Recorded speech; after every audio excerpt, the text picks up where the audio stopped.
Jamen, Islamisk Stat er en terrororganisation, der har terrorister fra hele verden. Og deres dagsorden, det er ikke fred og fordragelighed, men frygt og terror og krig. Så min holdning til dem er entydig negativ.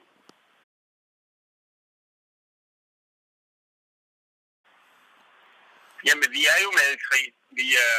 Vi har lige haft vores F-16. Og jeg mener, at vi skal gå endnu mere med, for de skal bekæmpes.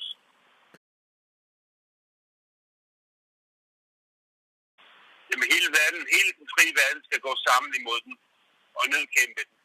Helt. Fordi hvis de får lov til at vokse så stærke, så bliver de svære at nedkæmpe senere.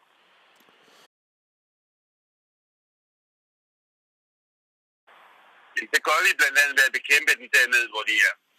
Fordi det er jo der, terroren bliver planlagt. Ikke? Og det er også de terrorister, der var i Frankrig, 2 af dem havde været dernede sammen med Islamisk Stat. Så vi skal bekæmpe den der, og så skal vores politi have optimale arbejdsvilkår. Sådan så vi hele tiden er opmærksomme på,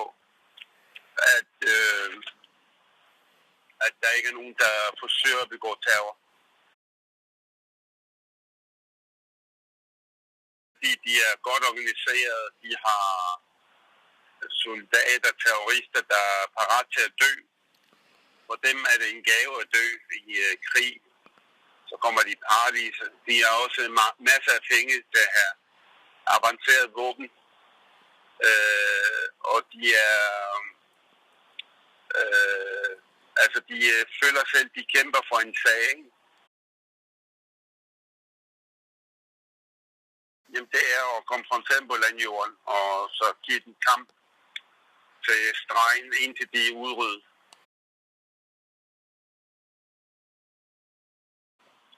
Jamen, de andre terrorgrupper har ikke haft et land som base. De der har et land, ikke? De har erklæret et land som deres land. Og så er det ikke længere en terrororganisation. Terrororganisationer har det med, altså de er mere end terrororganisationer. Terrororganisationer har det med og skjule sig, ikke? Men de der har et sted at være, ikke?